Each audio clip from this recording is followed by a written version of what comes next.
Nasampula na ngayong araw ng maraming estudyante at yung mga nag-oopisina yung po bang paggamit ng beep card sa MRT. Wala naman daw aberya ang bagong sistema pero may mga nadismaya dahil sa mahaba pa ring pila. Nakatutok si Lia Manyalak del Castillo.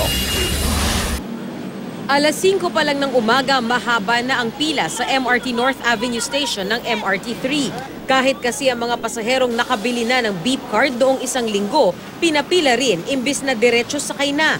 Dismayado tuloy ang ilan. Parang same lang rin yung process nung ticketing system nila. So wala pa rin improvement. Sana diretso na nga para mas okay. Mas marami pa rin sa mga nakapila, wala pang mga beep card. Kaya pag akyat sa estasyon, panibagong mahabang pila ang binubuno nila bago makasakay ng tren. Maswerte naman at maayos na gumana ang beep card dito kaya hindi na naabala ang mga pasahero. Foremost pa rin yung safety of the passengers sa platform. Hindi mo pwedeng iakyat namin lahat doon at may mga anibang buhay dahil sobrang dami. So, control pa rin yung entrance. This is all adjustment, public trial stage. Pero para sa grupong Piston at Riles Network, hindi ang beep card ang solusyon sa mahabang pila ng mga pasahero ng MRT. Ang kulang bagon. Ang kulang walang expansion sa mass transport. Hindi ticketing. Yung ticketing can come later on. Bagay na sinang-ayunan mismo ni Abaya. Sa beep card is really convenience of not lining up.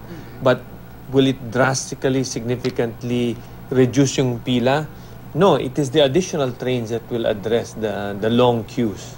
Sa Disyembre hanggang Enero, inaasahang magsisimulang dumating ang unang batch ng mga bagon na in-order ng DOTC o Department of Transportation and Communications. Ginagawa na raw ng paraan para makapag-deliver ng 3 hanggang 4 kada buwan. Pero dahil 48 bagon ito, aabutin pa ito ng 1 taon bago makumpleto.